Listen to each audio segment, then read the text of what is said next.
శ్లోక చాంపేధ్యాయనేక పుష్పరోజ విరాజితమను తాళ రసాల హింతాల తమాల తక్కోల చోత భోగ వగల అశోక కపితాశ్వత పక్షజానక వృక్షశోభితంబునం హంసకారండవ చక్రవాక జలకుక్కెట కోకలన పక్షికృత కోలాహల విరహంబునం నిర్మల ప్రవాహ రమణీయ సరోవర యుక్తంబునం ప్రాణాయామ ప్రత్యాహార ధ్యానధారణ సమాధ్యాష్టాంగ యోగ నిష్ట గరిష్ట హరిహర పూజా మకరంద పానానంద చుందిల హృదయారవింద మౌనివర్య దివ్యాశ్రమ విలసితంబగు నైమే శరాణ్యంబు విలయిచుండు అందనేక ధర్మశాస్త్ర పురాణేతిహాసములను చెప్పు పౌరాణికుండకు సూతుండు శౌనకాది మానులచే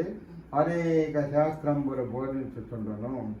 ఇట్టుండ చంద్రవంశంబున జనించిన ధర్మరాజు దైవయోగంబున జ్ఞాతులచే రాజ్యమును పోగొట్టుకుని అనేక వృక్షపక్షి ముఖంబులు గల అడవిలో ప్రవేశించి అందు వాయుభక్షకుడుగా పర్ణభక్షకులుగా తపంబు చేయుచున్న ఋషిపుంగవులను చూస్తూ సూచన వద్దనకు పోయి భార్యానుజులతో ధర్మరాజు నమస్కరించి, మహానుభావ, విధి వశంబున మేము జ్ఞాతులచే రాజ్య సంపదను పోగొట్టుకొని మీ సన్నిధానములకు వచ్చినారము.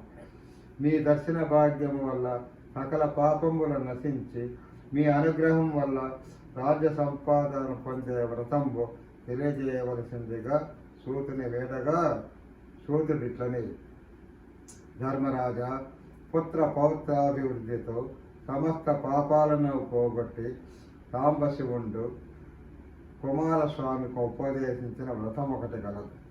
ప్రమద గణాధిప సేవితమును నానారత్న విభూషితమైన కైలాస పర్వతములో మందార వృక్ష సమీపమున గల స్వర్ణ సింహాసనముపై పరమశివుడు కూర్చుని ఉండగా షణ్ముఖుడు వచ్చి, లోకములో మనుదులు ఏ వ్రతము వల్ల సుఖ సౌఖ్యాదులు పొందగలరో అట్టి వ్రతము ఏదైనా ఉంటే తెలియజేయమని కోరాడు.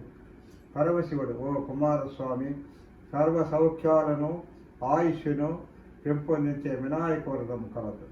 ఈ వ్రతం భాద్రపద మాసంలో శుక్లపక్ష చవతి రోజున వేకువజామున స్నానమాచరించి శుచిగా నిత్యకృత్యములు నెరవేర్చి తన శక్తి కొద్ది బంగారుతో కానీ వెండితో కానీ లేదా మట్టితోనైనా విఘ్నేశ్వర ప్రతిమను తయారు చేసి ఇంటిలో ఉత్తర ప్రదేశమున మంటపం తయారు చేసి అందులో బియ్యం పోసి అష్టదళ పద్మముతో విఘ్నేశ్వర ప్రతిమను ప్రతిష్ఠించి గంధాక్షిత పుష్పాదులచే పూజించి ధూపదీపమును సమర్పించి కుడుములు మొదలైన పిండి వంటలు, అరటి పండ్లు, టెంకాయలు, వెలగ పండ్లు, నేరేడు పండ్లు, చెరుకు మొదలగు పండ్లు దినుసులు నివేదించాలి.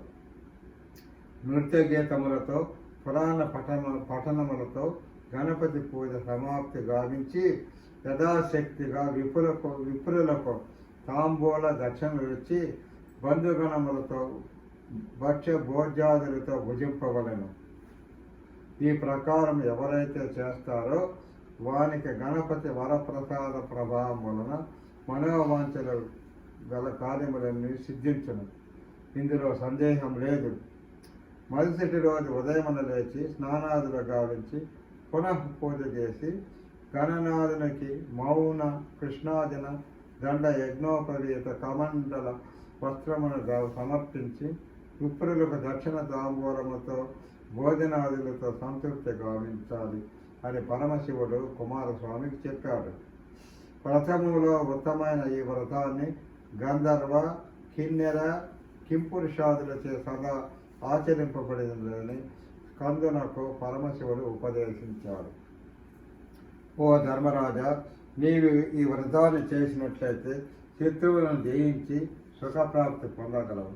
ఈ వ్రతాన్ని దమయంతి ఆచరించి నలమహారాజును పెళ్లి చేసుకుని ఇష్టకామ్య సిద్ధి పొందింది. శ్రీకృష్ణుడు ఆచరించి శమంతకమణితో జాంబవంతిని పరిణయమాడిన సంఘటన గలదు. సావధాన చిత్తుడవై ఆలోచింపు. సత్రాజితుని మహారాజు సూర్య భగవానుని వల్ల అత్యంత ప్రభావం గల సమంతకమని పొందాడు. శ్రీకృష్ణుడు ప్రజా సంక్షేమం కోరి సమంతకమని ఇవ్వమని సత్రాజితుని కోరాడు. సత్రాజితు ఇచ్చటకు నిరాకరించాడు. సత్రాజితుని తమ్ముడు ఆ మణిని ధరించి వేట నిమిత్తం అరణ్యమునకు వెళ్ళాడు. ఆ మణిని ఒక సింహము చూసి సత్రాజితుని తమ్ముని చంపి ఎత్తుకుని పోవచ్చుండగా దారిలో జాంబవంతుడు సింహాన్ని హతమార్చి ఆ మణిని తన గుహకు తీసుకుపోయాడు. జరిగింది ఒకటైతే అపవాదు భరించింది ఇంకొకరు. శ్రీకృష్ణుడే సమంతకమని ఆశపడి తన తమ్ముడిని చంపాడని సత్రాజితు భావించాడు. ఈ విషయం లోకరక్షకుడైన శ్రీకృష్ణుడికి తెలిసి వినాయక చవితి రోజున క్షీరంలో చంద్రుని చూచట వలన ఈ సంఘటన కలిగినదని తన అన్న బలరామునితో శ్రీకృష్ణుడు తెలియజేశాడు. ఆ రోజున చంద్రుని చూచట వలన విపత్తులు రావటానికి కారణం ఏమిటని కృష్ణుని బలరాముడు అడిగాడు.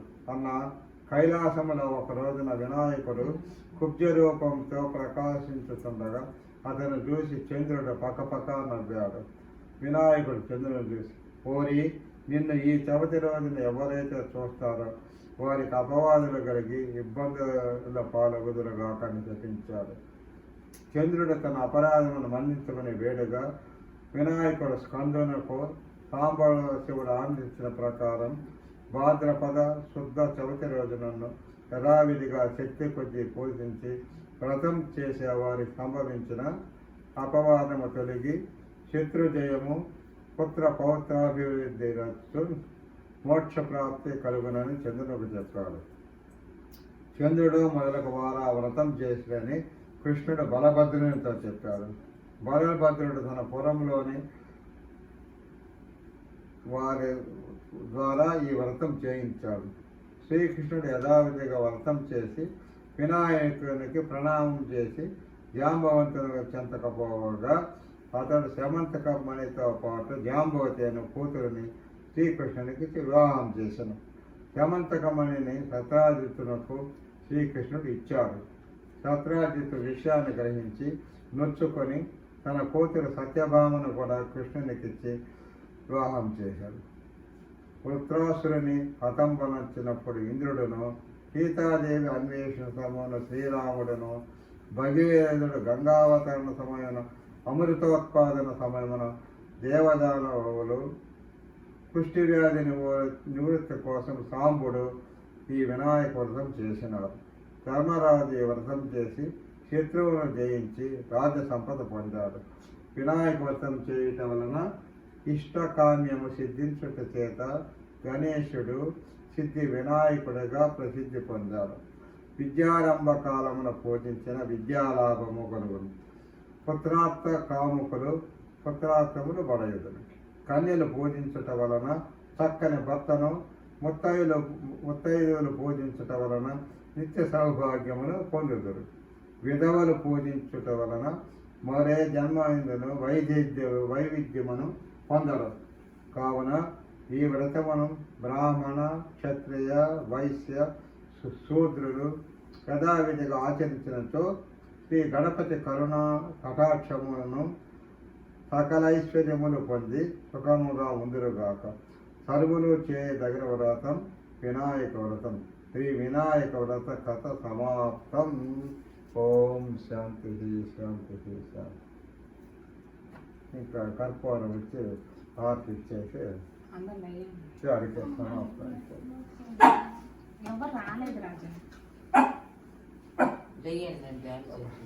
సరేలే, కారు చివరి పోతుంది. ఒక 5 minutes.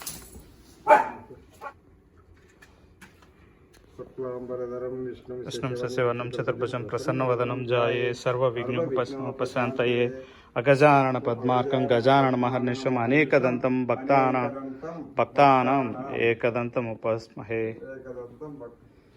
ఇట్లా ఎడం చేత తీసుకొని కుడి చేత ఇటు పట్టుకో. డాడీ హార్ట్ నువ్వు డాడీ చేయి. ఇంకొక కర్పూరం వేసుకో. దీనిలో పెట్టుకో. ఇది బెస్ట్. పక్కన పెట్టు.